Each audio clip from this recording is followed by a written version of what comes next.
Welcome to এভৰিওয়ান। মই আজি এটা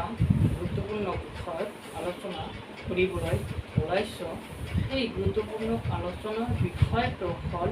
টেন্স, অৰ্থাৎ আজি মই টেন্সৰ বিষয়ে আলোচনা কৰিম। নিশ্চয় তোমালোকে জানা টেন্স তিনি প্ৰকাৰ। মুঠতে টেন্স তিনি প্ৰকাৰ, অৰ্থাৎ প্ৰেজেন্ট টেন্স, পাষ্ট টেন্স और ফিউচাৰ টেন্স। কিন্তু এই তিনিটা ভাগত আকৌ চাৰিটাকৈ ভাগত ভাগ কৰা হৈছে। কিন্তু এই ভাগবিলাকৰ ভিতৰত আজি মই আলোচনা কৰিম সেই বিষয়টো হ'ল প্ৰেজেন্ট ইনডিফিনিট টেন্স, অৰ্থাৎ প্ৰেজেন্ট ইনডিফিনিট টেন্সৰ বিষয়ে আজি মই আলোচনা কৰিম। প্ৰেজেন্ট ইনডিফিনিট টেন্স হ'বলৈ হ'লে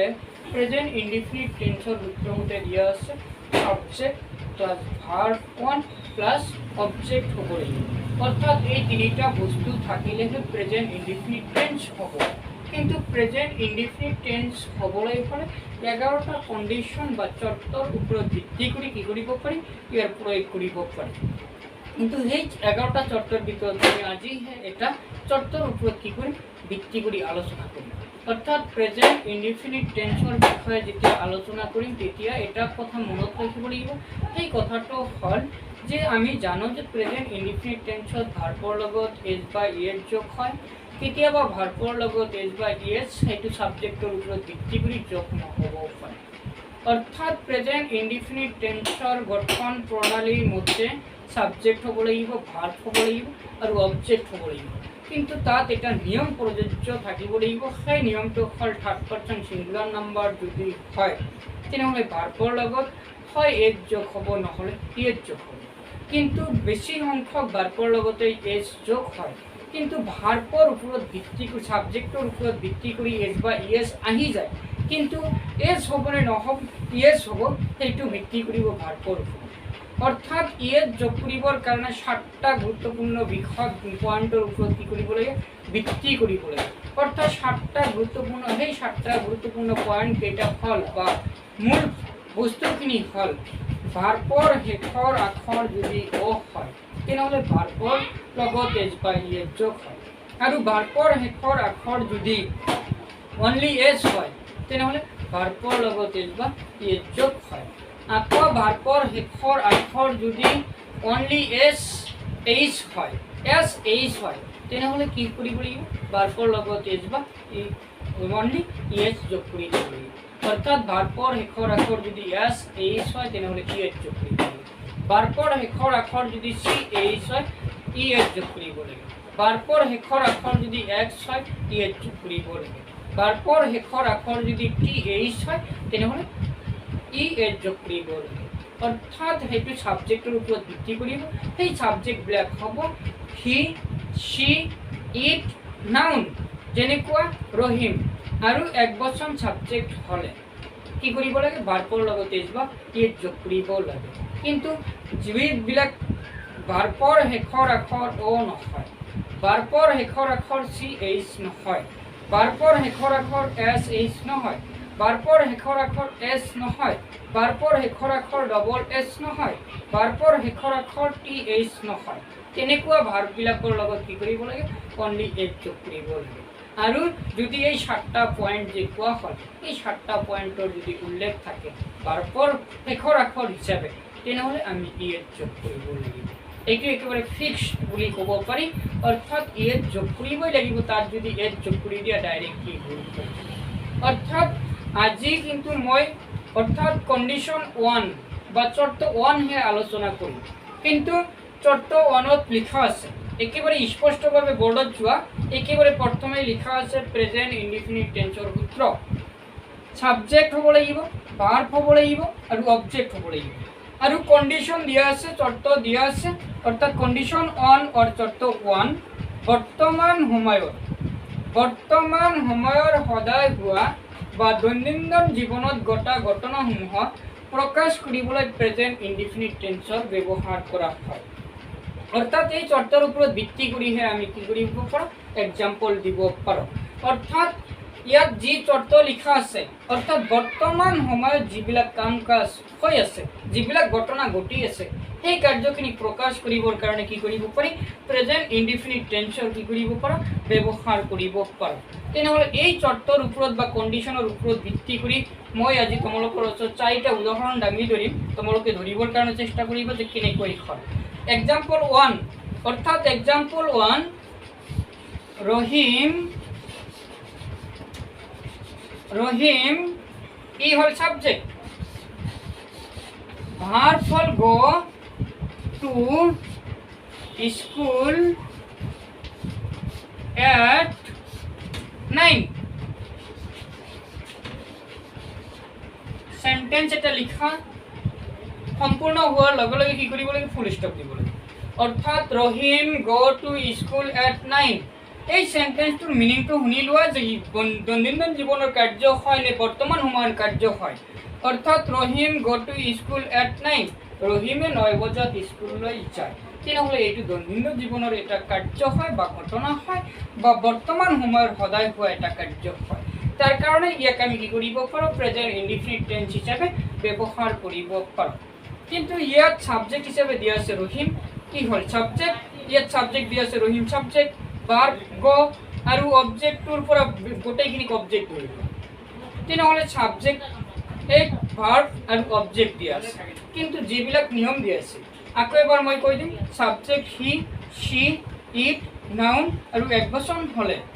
ভাৰ্বৰ লগত এজ বা ইয়েত যোগ হয় আৰু এবাৰ কম ভাৰ্বৰ শেষৰ আখৰবিলাকৰ ওপৰত ভিত্তি কৰি ইয়েত যোগ কৰিব লাগে ভাৰ্বৰ শেষৰ আখৰ O S H C H X S double S আৰু টি এইচ হ'লে ভাৰ্বৰ লগত ইয়েত যোগ কৰিব তেনেহ'লে ইয়াত Rahim third person singular number এজন ল'ৰাক বুজাইছে তেনেহ'লে এই সাবজেক্ট হোৱাৰ কাৰণে ভাৰ্বৰ লগত এজ বা ইয়েত যোগ হ'ব আৰু এটা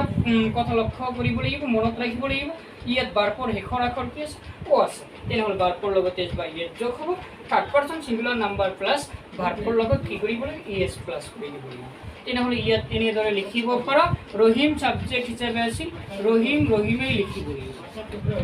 ৰহিম লিখা হয় আৰু ভাৰ্বৰ লগত ভাৰ্বক প্ৰথম বন্ধনীৰ ভিতৰত দিয়া আছে ভাৰ্বক প্ৰথম বন্ধনীৰ পৰা কি কৰিব লাগিব আঁতৰাই দিব লাগিব অৰ্থাৎ প্ৰথম বন্ধনী উঠাই দিব লাগিব ৰহিম হোৱাৰ কাৰণে ইয়াত যোগ হ'ব অৰ্থাৎ এজ বা ইয়াত যোগ হ'ব আৰু ইয়াত ও হোৱাৰ কাৰণে ইয়াত যোগ হ'ব তেনেহ'লে প্ৰথম বন্ধনীক উঠাই দি আমি কি লিখিব পাৰোঁ গোজ লিখি দিব পাৰোঁ গোজ টু স্কুল at 9 অর্থাৎ প্রথম বন্ধনী যিমান সময়লৈকে থাকিব সিমান সময়লৈকে সেন্টেন্সটো ভুল হৈ আছে তেনেহ'লে প্ৰথম বন্ধনী উঠাই দি কি কৰা হ'ল Rahim goes to school at 9 কৰি দিয়া হ'ল অৰ্থাৎ ইয়াৰ সম্পূৰ্ণ মিনিংটো বুজাইছে যে ৰহিমে সদায় কি কৰে 9 বজাত স্কুললৈ যায় তেনেহ'লে এক্সাম্পল 1 হৈ গ'ল তেনেহ'লে এতিয়া এক্সাম্পল 2 চোৱা অৰ্থাৎ এক্সাম্পল 2 চোৱা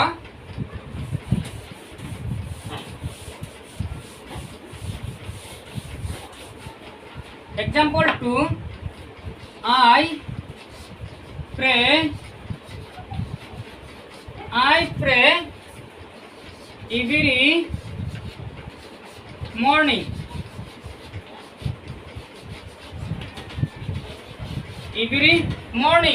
অর্থাৎ I হল ইয়াত সাবজেক্ট প্রে হল ভার্ব এভরি মর্নিং হল অবজেক্ট অর্থাৎ প্রথম সাবজেক্ট ভার্ব অবজেক্ট তেনেহ'লে সেম বস্তু দিয়া আছে তেনেহ'লে এইবাৰ সাবজেক্টৰ ওপৰত ভিত্তি কৰি কি কৰিব লাগে ভাৰ্বৰ লগত এজ বা ইয়েত যোগ কৰিব লাগে আৰু সাবজেক্টৰ ওপৰত ভিত্তি কৰি ভাৰ্বৰ লগত এজ বা ইয়েত যোগ কৰিব নালাগে তেনেহ'লে সাবজেক্টে সেইটো নিৰ্ধাৰণ কৰিব যে এজ বা ইয়েত যোগ হ'ব নে নহ'ব অৰ্থাৎ আই সাবজেক্ট হিচাপে দিয়া আছে আই ল'ৰাও হ'ব পাৰে ছোৱালীও হ'ব পাৰে পুৰুষো হ'ব পাৰে মহিলাও হ'ব পাৰে শিশুও হ'ব পাৰে তাৰ কাৰণে ই থাৰ্ড পাৰ্চন সিঙ্গুলাৰ নাম্বাৰ নহয় অৰ্থাৎ থাৰ্ড পাৰ্সন সিঙ্গুলাৰ নাম্বাৰ যদি নহয় তেনেহ'লে ভাৰ্বৰ লগত এজ বা ইয়েস যোগ নহ'ব তেনেহ'লে যি প্ৰথম বন্ধনী দিয়া আছে সেই প্ৰথম বন্ধনীটো উঠাই দিব লাগিব তেনেহ'লে সাবজেক্ট হিচাপে আই লিখিব পাৰিম আৰু subject third person singular number নহ'লে ভাৰ্বৰ লগত এজ বা ইয়েস যোগ নহয় তেনেহ'লে যি লিখা আছে অকল প্ৰথম বন্ধনী উঠাই দিয়া প্ৰেই হ'ব প্ৰে আৰু যি অবজেক্ট দিয়া থাকিব সেই অবজেক্টটোক সেম লিখি দিব লাগিব অৰ্থাৎ ইভিৰি মৰ্নিং লিখা আছে তেনেহ'লে ইভিৰি মৰ্নিং লিখি দিওঁ ইভিৰি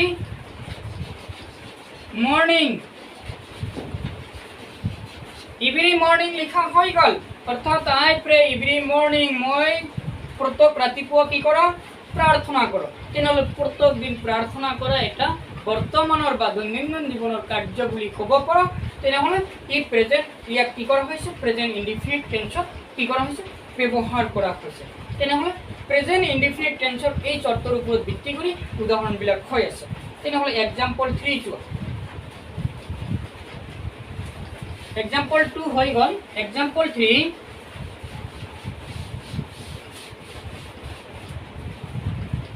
एग्जाम्पल 3 the teacher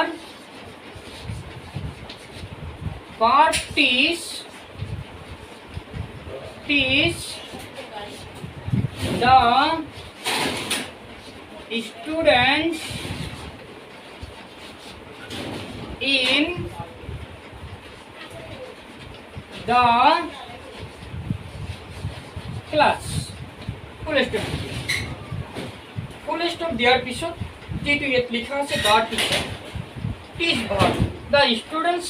একেবাৰে ক্লাস লৈকে কি কৰিব পাৰি অবজেক্ট হিচাপে ল'ব পাৰি অৰ্থাৎ the teacher subject is verb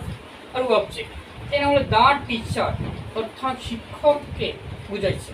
তেনেহ'লে এজনক বুজাইছে teach verb তেনেহ'লে এজন হলে তো থার্ড পারসন সিঙ্গুলার নাম্বার হয় একবচন হয় তার উপর ভিত্তি কৰি ভাৰ্বৰ লগত এজ বা ইয়ে যোগ হ'ব তেনেহ'লে ভাৰ্বৰ লগত এজ বা ইয়ে যোগ হ'ব সেইটো নিৰ্ধাৰণ কৰিব ভাৰ্বৰ শেষৰ আখৰে এজ হ'ব নে ইয়েজ হ'ব সি এইচ আছে তেনেহ'লে ইয়ে যোগ হ'ব তেনেহ'লে ইয়ে যোগ হ'লে ইয়াক আমি এনেদৰে প্ৰকাশ কৰি দিব পাৰোঁ যে সাবজেক্ট হিচাপে কাক দিয়া আছে তাক প্ৰথম লিখি দিওঁ দ্য টিচাৰ লিখা হৈ গ'ল দ্য টিচাৰৰ পিছত ভাৰ্বক লিখিব কৈছে আৰু যদি কিবা যোগ হয় এজ বা ইয়েছ আৰু যদি যোগ নহয় তেনেহ'লে যোগ কৰিব নালাগে আৰু যদি যোগ হয় তেনেহ'লে যোগ কৰি দিব লাগে তেনেহ'লে টিচাৰ টিচাৰ্ছ টিচ থকাৰ কাৰণে চি এইচ থকাৰ কাৰণে ইয়েছ যোগ কৰি দিব লাগিব দ্য টিচাৰ টিচেছ দ্য